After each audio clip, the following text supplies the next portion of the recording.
Bismillahirrahmanirrahim. Kila sifa njema za mstahiki Allah tabaraka wa taala. Rehma na amani zimwendee Nabii Muhammad pamoja na watu wake wote wa nyumbani na wale wote wenye kufuata ukweli mpaka siku ya mwisho. Naam, leo nimeona nije nizungumze dalili kubwa 10 za kiyama, lakini vile vile kuzungumza zile ambazo tayari zimekwisha kutokea na zile ambazo zinaendelea kutokea na zile ambazo bado hazijatokea. Inshallah niazime masikio yako ili tupate kusikilizana katika hili. Mtume sallallahu alayhi wasallam amezungumza kuelezea juu ya dalili kubwa 10 za kiyama. Baada ya kuwa tayari amekwisha kuzungumza zile dalili ndogo ndogo za kiyama, alizungumza juu ya uwepo dalili kubwa 10 za kiyama ambazo hizo zikitokea basi hakuna kinachofuatia baada yake isipokuwa kiyama chenyewe. Katika dalili kubwa 10 za kiyama hakutaja kwa mpangilio kwamba hii itaanza, hii itafuatia, ila zimetajwa katika orodha, zipo dalili kubwa 10. Kwa hivyo ni kazi ya watu wa wakati huo kuangalia ni ipi imeanza, ni ipi imefuata. Sasa katika dalili kubwa 10 za kiyama, mimi binafsi nataja katika mpangilio huu hapa. Namba 1, Masihi Dajjal. Kufunguliwa kwa Masihi Dajjal. Hii ni moja kati ya dalili kubwa 10 za kiyama. Na mimi kama mimi, kwa mujibu wa nilivyosoma na ninavyofahamu na ninavyoona, Masihi Dajjal tayari kashakwisha kufunguliwa na sasa hivi yupo katika utendaji wake wa kazi, bado tu kujionesha au kuonekana, ambapo Mtume sallallahu alayhi wasallam kazungumza kwamba atajitokeza baina ya Syria na Iraq. Ndiko ambako atajitokeza huyu Masihi Dajjal, lakini sasa hivi kashafunguliwa na yupo katika utendaji wake wa kazi kwa mwamvuli wa askari wake, yupo katika hatua za mwisho sana, ni karibu mno kuonekana kwake. Kwa hivyo dalili ya kwanza ya Masihi Dajjal tayari imekwisha kutokea, bado tu kujionesha au kuonekana kwake yeye Masihi Dajjal. Dalili ya pili, kufunguliwa kwa watu waliotaja kwenye Qur'ani kwa jina la Yaajuja wa Maajuj, lakini kwa sifa ya ufisadi. Pia Yaajuja wa Maajuj wamekwisha kufunguliwa na hivi sasa wapo kazini na wapo katika kazi ya kuendeleza kufanya ufisadi wao.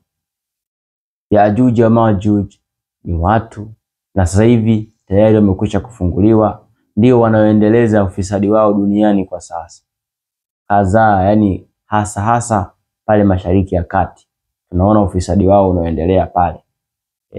Ufisadi wa kupora ardhi, kupora mali, kufanya ubakaji, kufanya matukio ya kipumbavu. Huo ndio ufisadi ambao Allah ameuzungumza kama sifa yao. Inna Yaajuja wa Maajuj mufsiduna fil ardi. Kwa hivyo ni sifa kubwa kwao. Kwa dalili ya pili ya kiyama ya hawa kufunguliwa hawa Yaajuja wa Maajuj nayo tayari imekwisha kutokea. Dalili ya tatu, ad-dukhani. Ad-dukhani ni moshi utakaotanda katika mbingu. Allah ameteremsha mpaka sura ndani ya Qur'ani inaitwa Suratud Dukhan. Allah anasema basi ngojeeni siku mtakapoona mbingu zimesharadadi moshi ulio dhahiri, isubirieni hiyo siku. Ad-dukhani ni moshi, ndugu zangu. Sasa hii dalili nayo haijatokea, ila tunaikaribia kuifikia hivi karibuni tu. Itasababishwa na vita malhama al-kubra, malhama kubwa, vita kubwa. Hii ni vita ya 3 ya dunia ndugu zangu, World War 3. Ndio itakaosababisha hii ad-dukhani kutokea, kwa sababu vita ya safari hii itatumia mabomu ya nyuklia ambayo yanasifika na yanafahamika kwa milipuko yake mikubwa na sumu iliyokuwa kubwa katika moshi wake. Inafahamika hata ukirejea katika vita iliyotokea kule Nagasaki, tunakuwa tunafahamu nini ambacho tunazungumza.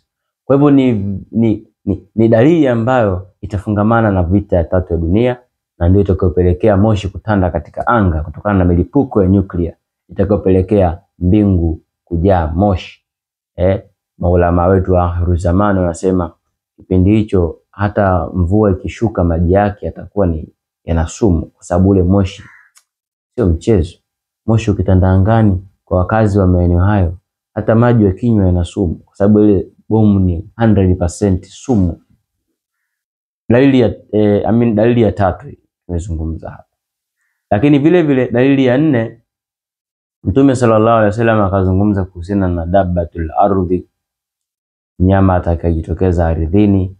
Hii dalili ipo karibu mno kujitokeza kwake, kwa sababu tulizungumza huko nyuma kwamba ni kitu kinachoitwa electromagnetic waves. Sasa ili itokee ni lazima hii electromagnetic waves iwe complete kufanya kazi. Sasa ipo karibu sana pia kufanya kazi completely, japo tayari tunayo baadhi, lakini bado haijathibiti kwa ukubwa au jumla kabisa. Kwa ipo karibu kukamilika kujitokeza au kutokea kwake, ambayo itakuwa ni tumezungumza huko nyuma kuhusiana na kitu ambacho kinaitwa electromagnetic waves, kwamba mionzi. Na mionzi ndio ambayo tumezungumza kwamba inatoka ardhini, inafungamana na madini ambayo yanachimbwa katika ardhi. Kwa hivyo dalili ya 4 ni nini? Dabbatul ardhi. Dalili ya 5 ni jua kuchomoza magharibi, ambayo nayo pia itafungamana na kujitokeza kwa mnyama wa ardhini itakapokuwa rasmi. Baada ya kuwa ni rasmi, basi nayo hii itajitokeza. Dalili ya 6, tetemeko la mashariki, na dalili ya 7, tetemeko la magharibi.